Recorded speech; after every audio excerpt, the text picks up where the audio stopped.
Salam, hörmətli izləyicilər. Sizinlə Gülay Səlifovadır. Stop Narkotik televiziyasının efirində görüşürük. Öncəliklə diqqətinizə çatdırmaq istəyirəm ki, bu mənim ilk efirimdir. Güman edirik ki, sizinlə hər görüşümüz maraqlı olacaq. Çalışacağıq ki, bir-birindən gözəl verilişlərlə görüşünüzə gələk. Bugünkü qonağımız ehtiyatda olan polkovnik Taryel Əliyevdir. Onunla müsahibəmizdə bir sıra hüquqi məsələlərə aydınlıq gətirməyə çalışacağıq. Sizi əvvəlcə ilk verilişiniz münasibətilə təbrik edirəm. Çox sağ olun. Uğurlar arzulayıram. Jurnalistika çox çətin və eyni zamanda çox şərəfli peşədir. Arzu edirəm ki, bu ilk verilişiniz uğurlu olsun və tezliklə sizi professional bir jurnalist kimi görək. Çox sağ olun, minnətdaram. Bildirdiyiniz kimi sizinlə bir sıra hüquqi məsələlərə aydınlıq gətirəcəyik və sizə bir neçə sualımız var. Birinci sualımız ondan ibarətdir ki, Azərbaycan Respublikasının Cinayət Məcəlləsində narkotiklə bağlı maddələrdə cəza hədləri kifayət qədər sərtdir. Sizcə, bu sərtlik qarşısı alınma funksiyasını tam yerinə yetirə bilirmi, yoxsa cəza siyasətində fərqli yanaşmalar var? Qısaca bunu deyim ki, heç vaxt cəzanın sərtliyi cinayətkarla mübarizədə yeganə vasitə deyil. Hələ biz tarixdən də bilirik ki, qədim dövrlərdə, hətta Hammurapi qanunlarında belə kifayət qədər sərt cəzalar nəzərdə tutulurdu. İndi müasir dövrdə də bəzi ölkələr var, misal üçün qonşumuzda, deyək ki, İran İslam Respublikasında oğruların əlinin kəsilməsi, narkomanların asılması və öldürülməsi, belə bir ağır cəzalar var. Lakin bu cəzanın ağırlığı heç vaxt cinayətkarın dinamikasına tək başına təsir göstərə bilmir. Digər vacib məsələ o cəzanın təyin olunmasından tutmuş, o cəzanın icra olunmasına qədər olan mürəkkəb bir sistemdən ibarətdir. Ona görə tək cəzanın sərtliyi, ağırlığı nəinki narkotik cinayətlərə qarşı mübarizədə, ümumiyyətlə heç bir cinayətdə deməli, fayda verməyibdir. Tarix də bunu göstərir, bugünkü təcrübə də onu göstərir. İndi əgər soruşmaq istəsəz ki, nədən asılıdır? Əlbəttə ki, o ilk növbədə cəza təyin edən və cəza icra edən orqanların fəaliyyəti ilə bağlıdır. Cəzanın təyin olunmasında vacib məsələ nədir? Cəzanın fərdiləşməsidir. Cəzanın fərdiləşməsi o deməkdir ki, həmin cəza cinayət törətmiş şəxsin konkret şəxsə münasibətdə, orada fikir vermişsə, qanunvericidə cəzanın aşağı və yuxarı hədləri var. O niyə görədir? Ki, o cinayəti törətmiş şəxsin ilk dəfə cinayət törətməsi, ailə vəziyyəti, cəmiyyət üçün nə dərəcədə təhlükəli olması və digər amillər nəzərdə tutulur. Amma indi bizim cəmiyyətdə belə bir fikir formalaşıb ki, o cəzanın aşağı və yuxarı həddi bəzi hüquq mühafizə orqanları üçün bir manipulyasiya xarakteri daşıyır. O da cürbəcür sui-istifadə hallarına, bəzən rüşvətxorluq və korrupsiya aparıb çıxaran bir haldır. Cəzanın fərdiləşməsi eyni zamanda cəzanın ədalətli olmağını nəzərdə tutur. Məsələn, yəni misal çəkirik. Deyək ki, eyni kateqoriyal cinayət törətmiş şəxsin birinə 3 il verirlər, o birisinə 5 il verirlər. Avtomatik suallar yaranır. Nəyi nəzərdə tutub bu cəzanı təyin edirsiniz? Əgər cəza ədalətlidirsə, cəza kifayət qədər o cinayət törətmiş şəxs barədə fərdiləşmişdirsə, sonra növbəti mərhələ gəlir o cəzanın icrası prosesinə. Cəzanın icrası nə deməkdir? Cəzanın icrası məhkəmə tərəfindən təyin olunmuş və qanuni qüvvəyə minmiş, istənilən bir cəza növünün qanunvericiliklə nəzərdə tutulmuş şərtlər daxilində icra olunmasına yönəlir. Demək, yenə misal çəkək. Cəzanın məqsədinə nail olmaq üçün, məsələn, cəza həddi təyin olunur, cəza çəkmə müəssisəsinin növü təyin olunur. Amma yenə orada bir sıra nüansları mən vurğulamaq istəyirəm.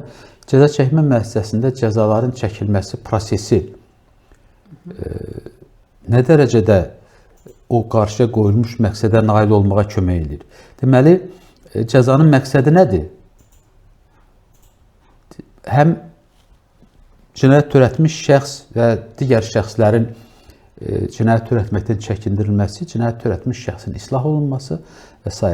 Yəni, mən burada kompleks şəkildə onu demək istəyirəm ki, cəzanın təyin olunması ilə cəzanın çəkilməsi prosesi əgər qanunvericiliyə uyğun, o cəza icra edən orqanların fəaliyyəti onların qarşıya qoyduğu məqsədə çatmağa uyğun təşkil olunarsa, təbii ki, cinayətkarlığın azalmasını biz müşahidə edə bilərik. İndi görünür ki, hardasa səhvlər var, hardasa boşluqlar var. Ona görə də hal-hazırda biz onu müşahidə eləmirik. Ən azından statistika göstərir ki, narkotik cinayətkarlıq son illərdə hədsiz dərəcədə artmaqdadır. Hətta rəsmi statistikada onu göstərir.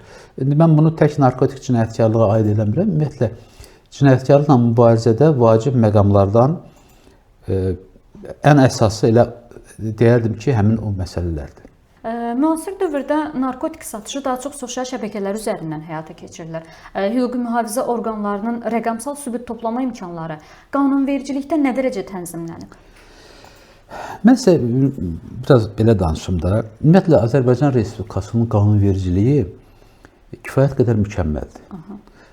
Mən özüm vaxtilə orqanlarda işlədiyim dövrdə, hətta deyərdim 92-ci ildən başlayaraq Azərbaycanda qəbul olunan, yəni mənim işlədiyim orqana, Milli Təhlükəsizlik Nazirliyinə göndərilən layihələrin demək olar ki, böyük əksəriyyətinə baxmışam. Təkliflər verilib, rəylər verilib.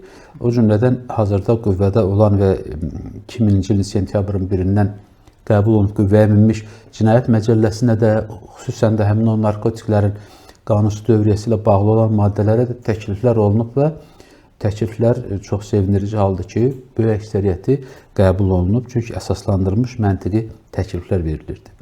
İndi nəyə görə deyirəm bunları? Bizim qanunlarımız mükəmməldir. Ümumiyyətlə, tək cinayətkarlıqla mübarizə sahəsində yox, istənilən digər sahədə. Yenə gəlib bayaqki məsələyə çıxırıq. Yəni, qanunların mükəmməlliyi ilə yanaşı, o qanunu tətbiq edən, icra edən orqanların fəaliyyəti də mükəmməl olmalıdır. Qaldı sizin konkret o məsələyə, konkret sualınıza Azərbaycan Respublikasının həm Cinayət Prosessual Məcəlləsində, həm əməliyyat axtarış fəaliyyəti haqqında qanunda belə müddəalar nəzərdə tutulubdur. Misal üçün, telefon danışıqlarının ələ keçirilməsi, texniki rabitə kanallarından informasiyanın çıxarılması. İndi hal-hazırda bu yaxınlarda hətta 2026-cı ilin mart ayında əlavə olaraq xidmət provayderlərində saxlanan digər məlumatların ələ keçirilməsi, bir istintaq hərəkətinin protokolu kimi nəzərdə tutulubdur. Yəni, qanunvericilik bazasında mən yenə də təkrar edirəm, bu barədə bir problem görmürəm. Qanunvericiliyimiz kifayət qədər mükəmməldir. Amma deyirsiniz ki, tətbiq edilmədə... Bəli, səhvlər tətbiq edilmədə ola bilər. Tətbiq edilmədə, biraz yenə deyək, ətraflı danışmağa çalışaq, bir neçə haldan ibarətdir. Birincisi, o qanunu tətbiq edən şəxslərin professionallığı. Onlar öz peşələrinin öhdəsindən nə qədər gələ bilirlər.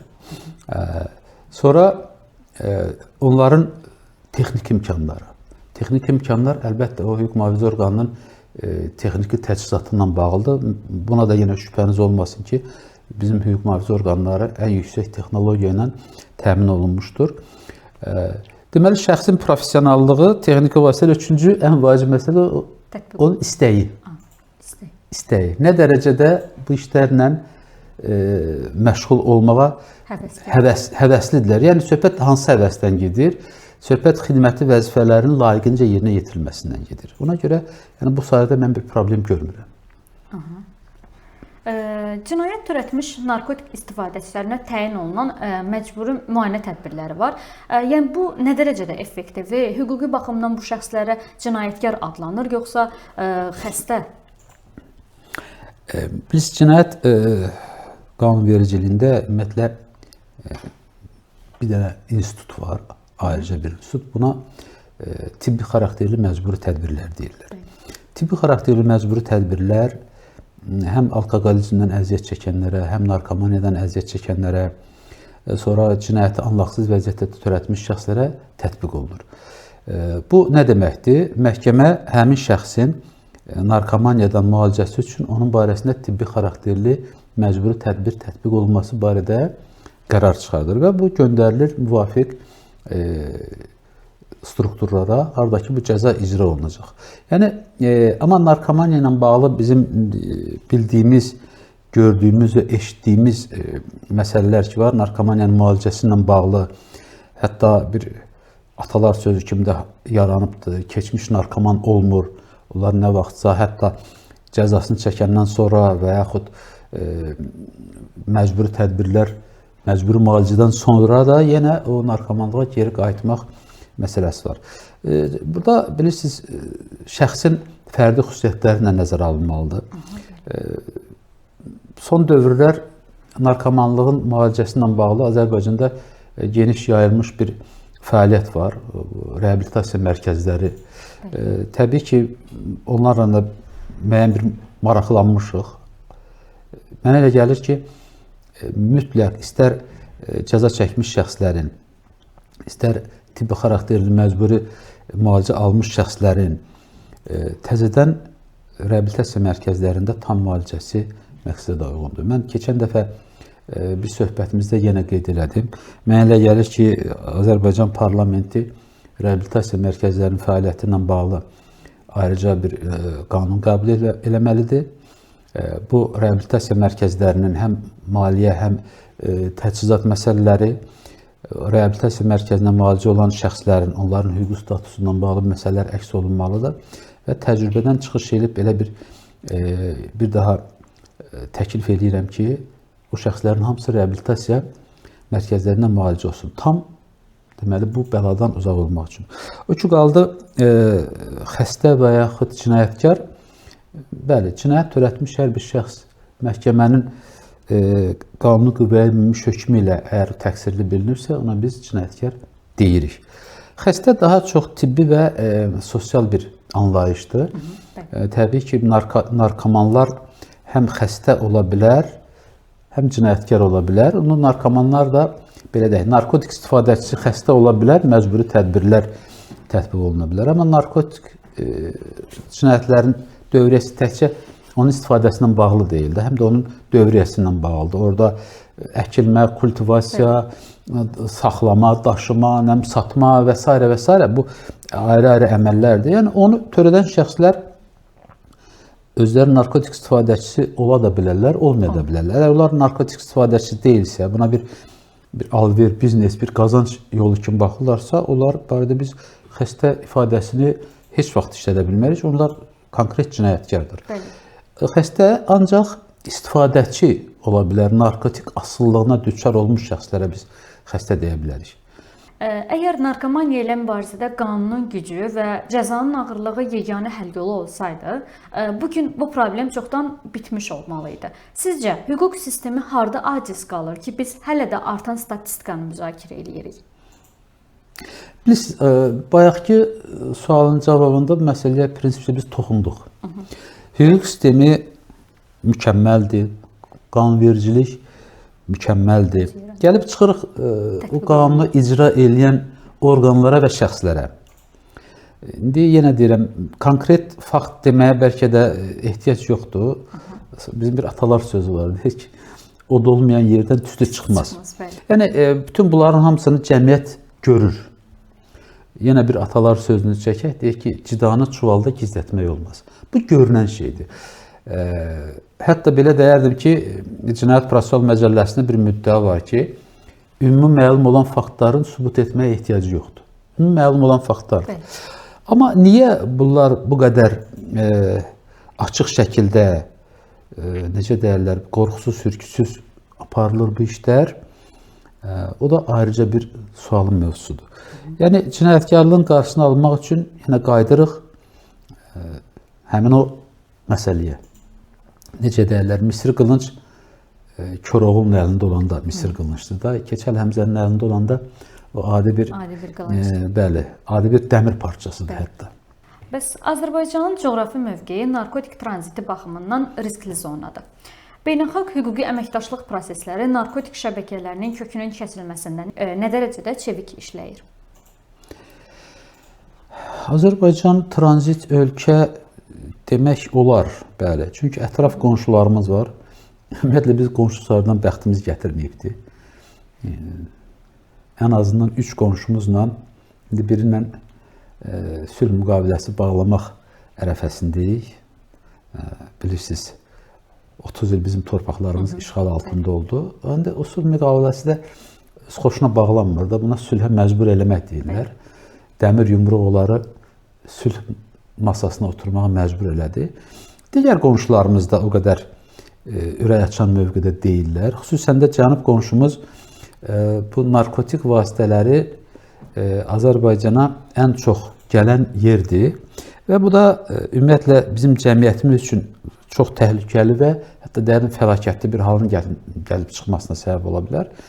Bilirsiniz də, indi narkotik istifadəçisi hansı bir sosial dəyərə sahib olur və yaxud hansı bir mənəvi dəyərə sahib olur və o cəmiyyət üçün nəyə yarayır?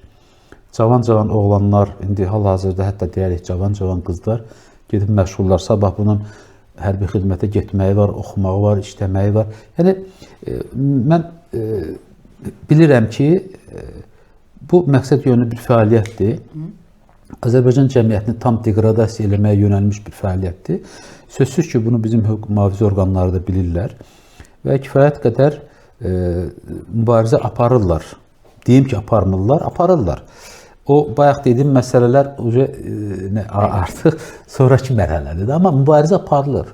Mübarizə aparılmasa, haradan bütün gün statistika verirlər, bu qədər adam tutuldu, bu qədər narkotik tutuldu, kilo ilə, 100 kilo ilə, illik vursan tonlara çıxacaq. Bu demək ki, mübarizə aparılır. İndi tranzit yolunun üstündəyik, demək ki, biraz daha çox ayıq olmalıyıq. Cinayətkarlıq belədir də, deyək ki, hüquq mühafizə orqanları bu cinayətkarlıqla mübarizə aparır, o cinayətin törədilməsinin üsullarını aşkar eləyir. Qarşı tərəf, cinayət törədən tərəf baxır ki, misal üçün, bu metod keçmir. Başlayır onu başqa üsullarla çatdırmağa. Cinayətkarlıqla və cinayətkarlığın özü və cinayətkarlıqla mübarizə həmişə bir dinamik bir prosesdir. Həmişə inkişaf eləyir. Özü də deyim ki, açığı cinayətkarlıq daha dinamik inkişaf edir. Çünki onların məqsədləri var. Deyək ki, narkotik dövriyyəsində bilirsiniz, külli miqdarda pullar dövriyyədədir. O pulları əldən çıxartmaq istəmirlər. Sərhədi keçən tutulur, sabah dronla göndərirlər, o birisi gün pilotsuz qayıqlarla göndərirlər. Yəni bir üsul olursa olanda başqa üsul görün paraşütlə göndərəcəklər və s. Deməli, hüquq mühafizə orqanları nə etməlidir? Həmişə ayıq olmalıdırlar və onların niyyətlərini daha əvvəlcədən aşkar edib onun qarşısını almalıdırlar. İndi o yanda da İranın özü və İranın qonşusu olan Əfqanistan, bilirsiniz də bu marşrut belə gəlir. Açıq deyim ki, Qarabağın azad olunmasından sonra narkotik tranzitinin qarşısı əməlli başda alınmışdı. Əvvəl bilirsiniz ki, 100 kilometrdən çox Azərbaycan dövlət sərhədi tam nəzarətsiz idi. O Qarabağdakı quldur dəstəsi də orada özləri üçün deməli gəlir götürürlər. Hətta plantasiyaların olduğu barədə də xəbərlər var ki, özləri də orada narkotik plantasiyaları əkirdilər. İndi o məsələ həll olunubdur. Digər məsələlər də həll olunmaq üzrədir. Ümid edirəm ki, bayaq dediyimiz çatışmazlıqlar və ya qüsurlar da aradan qaldıracaq və biz cəmiyyətimiz də narkotiksiz bir həyat görəcək. Çünki bizim bu məsələ hamımıza toxuna bilər. Övladlarımıza, əhatəmizə, qohumlarımıza. Deyək də, indi deyirlər ki, filan kəsin oğlu narkomandır. Bir çox hallarda valideyni orada günahlandırırlar, irad tuturlar ki, nəzarət eləməmişsiniz, nə eləməmişsiniz. Amma açıq deyim ki, ona nəzarət eləmək mümkün deyil. Valideyn onu çox vaxt o vaxt hiss edir ki, artıq bu narkotik aludəçisidir. Bu artıq narkomandır. Ondan sonra yazıq valideyn düşür ora-bura, bunun müalicəsi filanı. Bir çox keçmiş məhbuslarla söhbət zamanı onlar həbsxana şəraitində də asanlıqla narkotik istifadə etdiklərini bildiriblər. Belə bir vəziyyətdə narkotiklə əlaqədar cəza çəkən şəxsin islah olunması mümkündürmü? Təbii ki, elə bir şəraitdə şəxs islah olunmaz ki. Onun cəmiyyətdən təcrid eləməyin məqsədi elə onun islah olunmasıdır. Əvvəllər orada cəza çəkmə məsələlərinin əvvəl adı islah əmək məsələsidir. Yəni ki, həm islah eləyirlər, həm əməyə cəlb edirlər. Amma islah olunmaz cəzanın məqsədlərindən biridir.